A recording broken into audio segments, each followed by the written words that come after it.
మీకు సమాధానం కలుగునుగాక. ఈరోజు కీర్తనల గ్రంథం 12వ అధ్యాయం ధ్యానిద్దాము. ఇది దావీదు రాసిన కీర్తన. అష్టమ శృతి మీద పాడదగినది. ఈ అధ్యాయంలో దేవుని రక్షణ మాటలను ఆలకించాలి. నీతిమంతుని నిరుత్సాహ మాటలు 3వ వచనంలో చూస్తాము. దుష్టుల మోసపూరిత మాటలు 4వ వచనంలో, దేవుని విడుదల మాటలు 5 నుండి 8 వచనాల్లో చూస్తాము. ఈరోజు కీర్తనల గ్రంథము 12వ అధ్యాయం చదువుకుందాం. యెహోవా నన్ను రక్షింపుము. భక్తిగల వారు లేకపోయిరి, విశ్వాసులు నరులలో ఉండకుండా గతించిపోయిరి.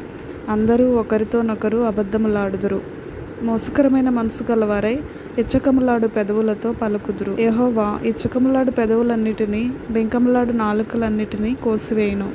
మా నాలుకల చేత మేము సాధించదము, మా పెదవులు మావి, మాకు ప్రభువు ఎవడని వారనుకొందురు.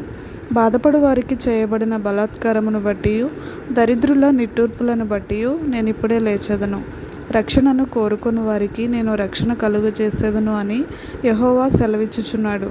యెహోవా మాటలు పవిత్రమైనవి, అవి మట్టి మూసలో 7 మారులు కరిగి ఊదిన వెండి అంత పవిత్రములు.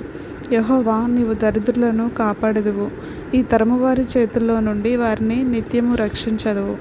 నరులలో నీచవర్తన ప్రబలమైనప్పుడు దుష్టులు గర్విష్ఠులై నలుదిక్కులా తిరుగులాడుదురు. Thank you. God bless you all.